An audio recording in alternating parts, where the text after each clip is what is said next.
এক প্রজন্মের পর আর এক প্রজন্ম এসে হাজির হচ্ছে, বাংলাদেশের মানুষের মুক্তিযুদ্ধ শেষ হচ্ছে না।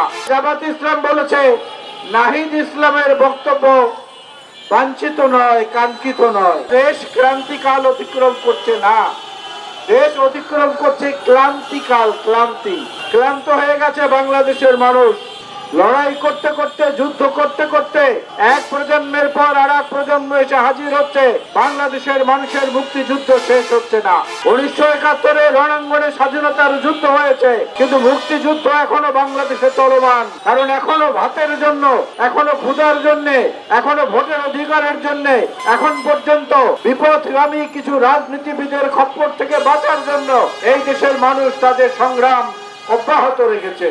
আপনারা দেখতে পাচ্ছেন মুখে এক, মনে আর এক। কথা একরকম বলছে কিছু রাজনৈতিক দল, আবার কাজ করছে আবার আর এক রকম। একের পর এক কর্মসূচি দিয়ে যাচ্ছে, ওদিকে জুলাই সনদে স্বাক্ষর করে এসেছে। আজকে আবার তরুণদের দল যেটা এনসিপি, তারা আবার বলেছে জামাত ইসলাম নাকি প্রতারক। আবার জামাত ইসলাম বলেছে নাহিদ ইসলামের বক্তব্য বাঞ্ছিত নয়, কাঙ্ক্ষিত নয়। এখন ধরেন এই যে নাহিদ ইসলাম, আমাদের এখানে আজকের প্রধান বক্তা রফিকুল ইসলাম, এই ইসলাম তো ইসলাম ধর্ম না রে ভাই, এটা হলো নামের পরের ইসলাম, নামের সঙ্গে যুক্ত ইসলাম। সুতরাং জামাতে ইসলাম মানে ইসলাম ধর্ম না। জামাতে ইসলাম মানে পূজার সময়, এইবার দেখেছেন না জামাতের নেতা গিয়ে পূজা মণ্ডপে গীতা পাঠ করে? দেখেন নাই? জামাতে ইসলাম হিন্দুদের নিয়ে একটা শাখা গঠন করেছিল, দেখেন নাই? পরে আবার সেটা বাতিল করেছে। এখন আবার এনসিপির সঙ্গে তাদের লেগেছে, সেটা নিয়ে আর এক নোংরামি শুরু হয়েছে। আমরা মনে করি বাংলাদেশের মানুষ শুধু ভোটের অধিকারের জন্য যেমন লড়াই করে নাই, একই সঙ্গে শুধু খেয়ে পরে ভালো থাকবে, ভোটের কোনো প্রয়োজন নেই, এজন্য লড়াইটা করে নাই।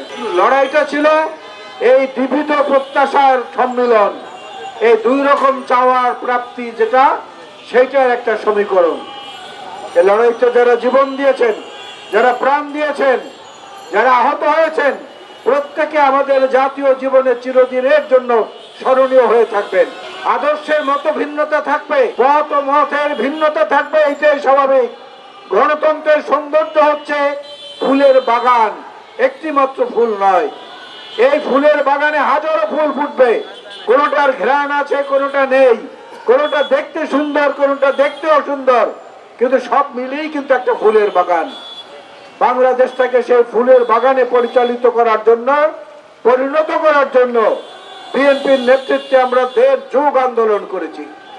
আমাদের সঙ্গে অনেকগুলো বন্ধু সংগঠন ছিল, তারাও আন্দোলন করেছে। সবশেষ তরুণ বন্ধুরা, কিশোর বন্ধুরা, শ্রমজীবী মানুষেরা, মায়েরা, বোনেরা, অবসরপ্রাপ্ত সেনা সদস্যরা, বিভিন্ন পর্যায়ের বুদ্ধিজীবীরা, মাদ্রাসার শিক্ষার্থীরা সবাই নেমে এসেছিল রাস্তায়, যার ফলস্বরূপ আজকে বাংলাদেশ ফ্যাসিবাদ মুক্ত হয়েছে। কিন্তু আবার আমরা আমাদের নিজেদের মতো ভিন্নতাকে যদি হিংস্র দিকে পরিচালিত করি, উগ্র দিকে পরিচালিত করি, তাহলে আবার যে তারা ফিরে আসবে না, এমন নিশ্চয়তা কিন্তু কেউ দিতে পারছে না।